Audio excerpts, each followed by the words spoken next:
जय गुरु जी। सत्संग bye Jaya aunty on 18 सितंबर 2015। गुरु जी सर्वशक्तिमान है, हमारी हर इच्छा को पूरा कर देते हैं। इच्छा इच्छा होती है, सही या गलत नहीं। सृष्टि में कुछ भी गलत नहीं है। हमारा अपना दृष्टिकोण और सोच ही किसी घटना को सही या गलत के कटघरे में खड़ा कर देती है। आज तक समाज ने जो दिखाया और सिखाया वही हमारी सोच को भी दिशा दे रहा होता है। पर जब से गुरुजी से जुड़ी रोज कोई ना कोई अचंभा करने वाला राज सामने मिलता है।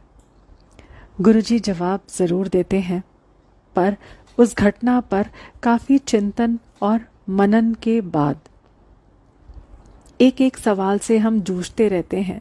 किसी निष्कर्ष पर पहुंच गए और वो आध्यात्मिक रूप से सही समझ है तब तो ठीक, नहीं तो फिर से एक झटका, कहानी में ट्विस्ट और फिर से चिंतन कि अब ये क्या है। दरअसल हमारी आध्यात्मिक यात्रा गुरुजी की कृपा से काफी अलग सी है। जिसे संत मुनि अपनी कठोर तपस्या से हासिल करते हैं वो हमें गुरुजी घर बैठाए ही दे रहे हैं। गुरुजी से जुड़ने के बाद जितनी खुशी और जितने नाटकीय जीवन जी रही हूँ मैं, हतप्रभ हो जाती हूँ। सिर्फ कहती हूँ, गुरुजी ऐसा भी हो सकता है। पर ऐसा मेरे साथ ही नहीं, अनेकों संगतों के साथ हो रहा है। अभी अभी एक संगत का फोन था।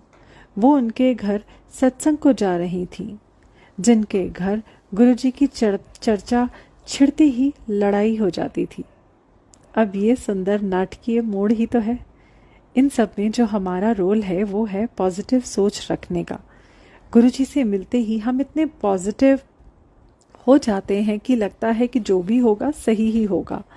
आज सही नहीं है तो कल तो होगा ही, क्योंकि गुरुजी का हाथ हमारे सर पर है और ये सोच ही काम कर जाती है। पॉजिटिव सोच का कमाल तो पूरा संसार जानता है। हम कोई भी और कैसी भी मंजिल अपने लिए सोच सकते हैं। जैसे कि आज किसी के पास 1 लाख रुपया ना हो, पर वो यदि कोठी का स्विमिंग पूल के साथ का सपना देखना चाहता है तो ये उसे मिल सकता है। सिर्फ उसकी पॉजिटिव सोच ही कामयाबी दिला सकती है। ये उदाहरण के तौर पर है। संगत ऐसी सांसारिक चीजें ना मांगे तो ही उनका भला है। हम तो बस ये मान लें कि गुरुजी हैं और वो हमें ये देंगे।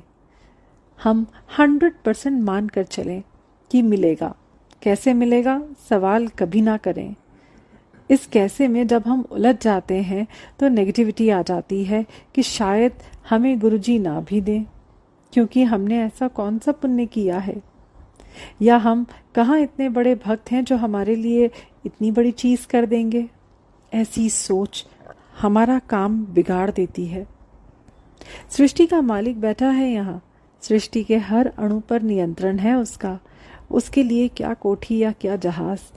ये सांसारिक चीजें उनकी ऊर्जा के छोटे से रूपांतरण से ही संभव हो जाएंगी। बस हम अपने आप को संशय रहित तो करें। हम अपनी अवचेतना को अपने लक्ष्य के बारे में मैसेज तो दें। जब हमारे विचार हमारी चेतना में उतर जाते हैं, यानी सबकॉन्शियस माइंड जब हमारे गोल को समझ लेता है, तब वो घटना घटित होती है जिसे हम सोच भी नहीं सकते, और ये ही हमें अपनी मंजिल के पास ले जाती है। हम जागते वक्त तो अपने विचारों को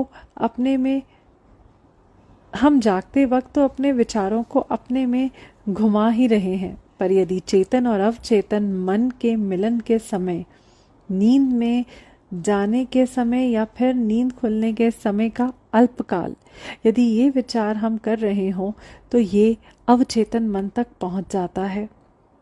हम विचार करते हैं उस वक्त हमारी ऊर्जा खत्म होती जाती है। जैसे जैसे हम विचार शून्य का आभास करते हैं, और जब हम थोड़े समय के लिए भी विचार शून्य हो जाते हैं, जैसे शब्द सुनते वक्त या कोई मधुर गाना सुनते वक्त या प्रेम की तरंगों का आनंद लेते वक्त हम कुछ यदि नहीं सोचें तो इस वक्त की ऊर्जा हमारे अंदर ही रहती है। यही ऊर्जा हमसे अचंभे जैसे काम करवा जाती है। हमारे गुरुजन जो इस विचार शून्यता लाने में निपुण होते हैं, जब हम उनके पैर छूते हैं आशीर्वाद के रूप में, जब वो कहते हैं कि कल्याण हो, उनकी यही ऊर्जा हमारे हर सोचे मनोरथ को पूरा करने के लिए सृष्टि को आज्ञा के रूप में दे दी जाती है। पूरी सृष्टि अपने कार्यों को इस तरह से घटनान्वित करती है कि हम अपनी मंजिल पर होते हैं। हमारे गुरुजी तो स्वयं ही ऊर्जा के भंडार हैं। हमें तो बस इच्छा भर करनी होती है और प्रकृति उसे पूरा करने में लग जाती है। आए दिन हम ऐसे असंभव घटनाओं को देखते रहते हैं। ये सभी गुरुजी की ऊर्जा से ही संभव होता है। हम खुद भी ध्यान कर अपने में विचार शून्यता लाने का प्रयास करें। हम खुद इन ऊर्जाओं को अपने हिसाब से नियंत्रित कर सकते हैं। ये पूजा पाठ, योग, ध्यान सबका एक ही मकसद है, विचार शून्य हो सकना। यदि संगीत सुनकर भी हम विचार शून्य हो पाते हैं तो बेहतर है हम ध्यान करने की जगह ऐसे संगीत ही सुने। सृष्टि की ऊर्जा के स्पंदन वाइब्रेशन से हैं और हमारे गुरुजी ऊर्जा के स्रोत। हम संगत बनते ही कितने अमीर हो जाते हैं, ये हम यदि समझ पाएं तो यही हमारी सबसे बड़ी उपलब्धि होगी। जय गुरुजी।